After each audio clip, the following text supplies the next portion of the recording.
Vous aimez l'histoire juive ? Retrouvez Liana Gurfinkel dans Un jour notre histoire sur Studio Kalita, c'est tous les matins, pour découvrir ensemble les événements et les personnages qui ont fait notre histoire.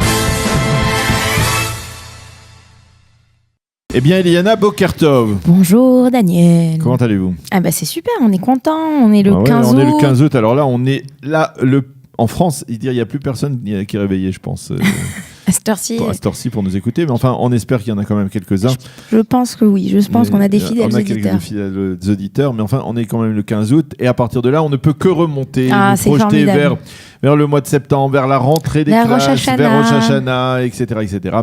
Et on espère que tous ceux qui sont partis en vacances vont revenir rapidement. Mais ne vous inquiétez pas, Daniel. Les gens en vacances écoutent vos podcasts tous les jours. Ils veulent savoir ce qui se passe. Ceci étant, nous sommes le 4 Elul aujourd'hui. Le 4 Elul. Et c'est la Askara du Rav Moshe Idan. De Rav Moshe Idan, qui était un Dayan, un Mekoubal, qui était très actif dans la ville, plutôt dans l'île de Djerba, en Tunisie. Et ensuite, il est né à Djerba, ensuite il était à Gabès.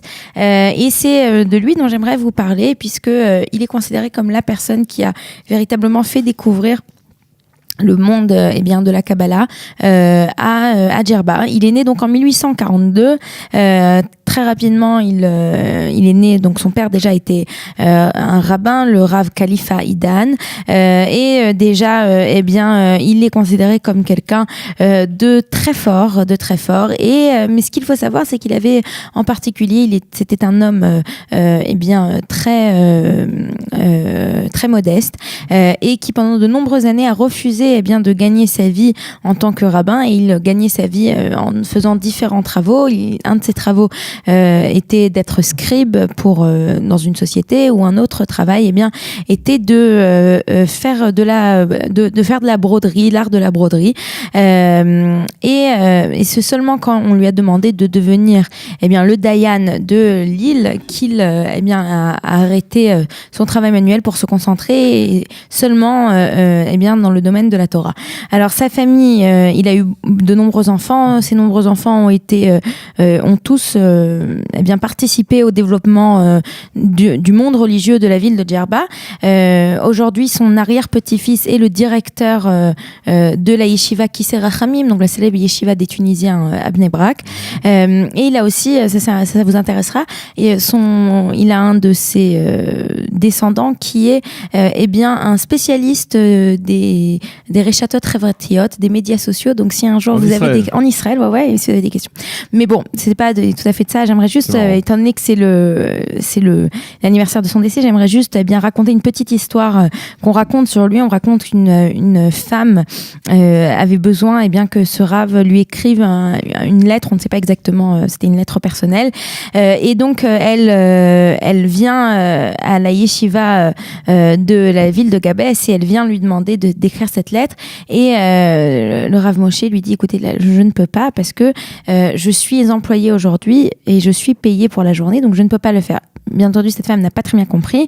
Elle se dit que le Rav ne voulait pas l'aider. Elle va voir le Gabaï. Elle a dit: écoutez, je suis vraiment désolée, ce Rav ne veut pas m'aider, etc. Et le Gabaï lui explique que, en fait, le Rav Moshe, étant donné que pour la journée était salarié, il ne pouvait pas donc prendre de son temps, utiliser de son temps qui était payé, donc un homme très droit.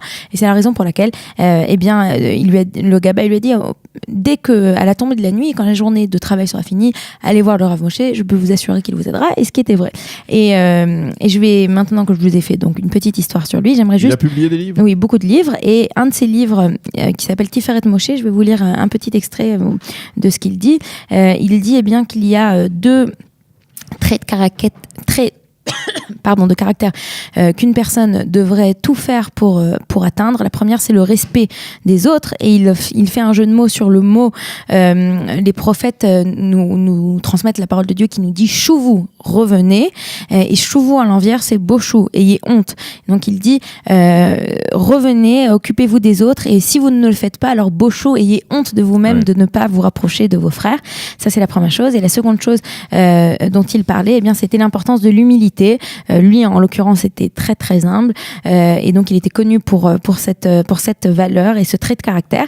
Et donc c'est ce qu'il a essayé toujours d'enseigner autour de lui. Il est décédé le 4 Elul en 1894, donc il y a pas mal d'années, à l'âge de 52 ans, assez jeune, mais il est considéré... Et il est enterré à Djerba. Il est enterré à Djerba, voilà.